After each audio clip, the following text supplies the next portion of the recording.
बात होती है, सभी के अपने अपने दावे होते हैं। प्रेम मित्तल जी, आपने सुना किस तरीके से जितेंद्र जी ने कहा, हालांकि आपने कहा लॉ एंड ऑर्डर का मुद्दा उठाया, उसका भी जवाब इन्होंने दिया कि अपहरण हो रहे हैं तो कार्रवाई भी हो रहे हैं, बच्चे भी सकुशल बरामद हुए और ये सभी ने देखा भी। खैर, आप जिस तरीके से बैलेट पेपर की बात कर रहे थे, चुनाव ईवीएम से हो या बैलेट पेपर से हो, चुनाव हो गए हैं और आप भी ये जिक्र करते हुए नजर आए कि चलिए आपके दबाव में ही सही लेकिन चुनाव शांतिपूर्ण हो गए हैं, मतगणना भी शांतिपूर्ण हो रही है, नतीजे भी शांतिपूर्ण आ ही जाएंगे। अब बात मुद्दे की जिस तरीके से कर रहे हैं, तो मुद्दे आपके हिसाब से आपके पास मुद्दे हैं, लेकिन सत्ताधारी दल कहें या पार्टी कहें, सरकार कहें, सरकार जो है इनकी गठबंधन की सरकार है, ये कह रहे हैं कि आप लोग मुद्दा विहीन है।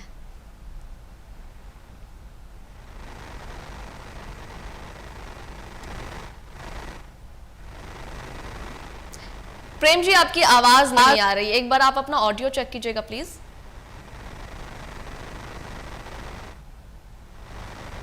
मैंने कहा कि अभी शाम तक सभी को छूट है, जो चाहे कहें। अच्छा, क्योंकि शाम को रिजल्ट आने के बाद क्या कहते हैं इस पर डिपेंड करेगा।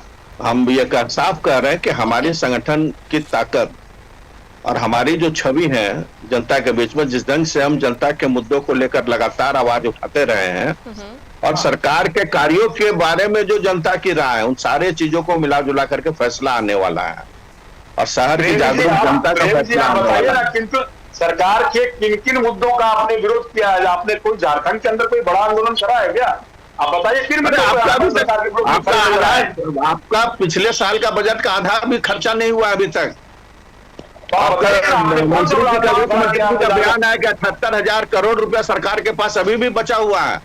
इसलिए बचा हुआ है 78,000 करोड़ रुपया प्रेम जी समाज लूट के लिए बचा के रखे हैं। ठेकेदार रो रहे हैं, उनका पेमेंट नहीं हो रहा है, काम हो नहीं रहा है, पैसा बचा हुआ है। पिछला बजट का पैसा बचा हुआ है, मार्च में सारा खर्चा कीजिएगा क्या?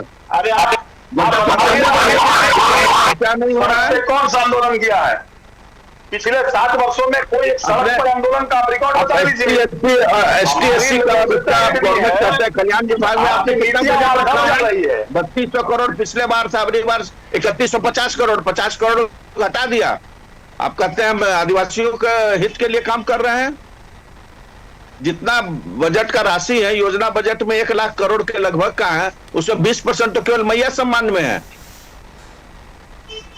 80,000 करोड़ रुपया जो बाकी कामों में खर्च होना है, तो आपको दुख क्यों हो रहा है? खर्च करने का पैदा कीजिए, काम कीजिए। तो आपको तकलीफ क्यों हो रहा है? असेंबली में जो बयान है, जो बजट आया, वो इस बात का प्रमाण है कि काम कर नहीं पा रही है सरकार। असेंबली में जो बजट पास होता है वो पूरे जनता के प्रतिनिधि उसको पास करते हैं, पक्ष हो या विपक्ष हो। सरकार को उतना खर्च करने का अधिकार मिलता है, क्यों नहीं काम कर पा रहे हैं आप लोग? वो तो जीता जागता सबूत है आपके सामने, आंकड़ों में, दस्तावेज में है।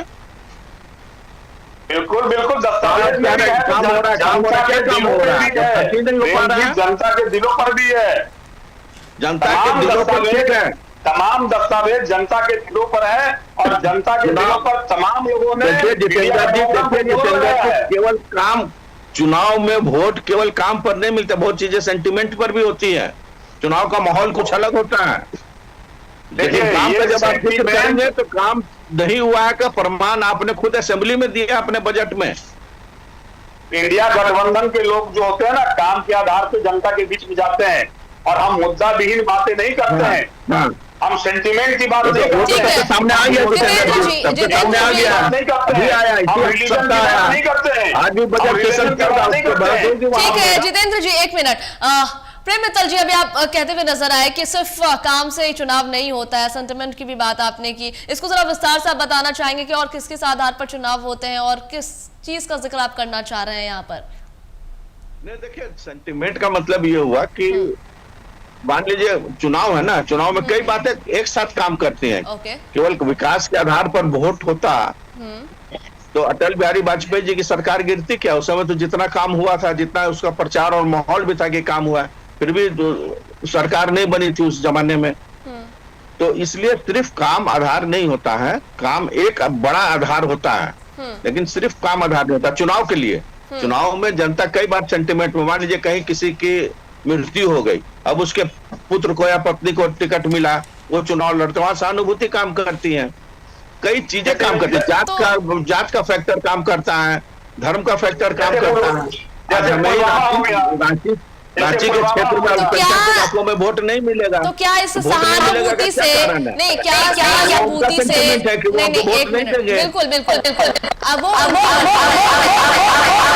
आप इन बातों का जिक्र कर रहे हैं, तो क्या वाकई में धर्म के मुद्दे पर या सहानुभूति के मुद्दे पर चुनाव हो और किसी को वोट दिया जाए, तो क्या ये सही होना चाहिए? मुझे थोड़ा सा अजीब लगा आपसे ये बात सुन करके, क्योंकि काम के लिए ही तो सरकारें बनती है, काम हो, विकास हो, उसी के लिए मतदान होते हैं। ये बहुत बड़ा लोकतांत्रिक अधिकार होता है लोगों के पास, इसलिए नहीं होता है कि वो धर्म के आधार को देखे, वो सहानुभूति को देखे, वो देखे कि उन्हें 2 कप चाय किसने दिया, वो देखें कि उनके कंधे पर हाथ किसने रखा, या फिर उन्हें यह देखना चाहिए कि उनके लिए काम किसने किया। ये चीज आप थोड़ा अच्छे से समझाइएगा, क्योंकि दर्शक लगातार हमारे साथ बने हुए हैं और टीवी 45 पर सभी की निगाहें बनी हुई, तो आप इस चीज को क्लियर कर दीजिए। अभी रांची में रहती है ना, जी जी बोले। विधायक लगातार जीत रहे हैं, वो नगर विकास मंत्री भी रहे हैं। क्या अल्पसंख्यक क्षेत्रों में काम नहीं हुआ है? लेकिन अल्पसंख्यक क्षेत्रों में तो उनको कभी वोट नहीं मिलता है, आज भी नहीं मिलता है, अभी नगर निगम के चुनाव में भी नहीं मिलेगा। तो मैंने ये कहा कि सिर्फ काम आधार नहीं होता है, कई चीजें एक साथ काम करती हैं चुनाव में। अच्छा,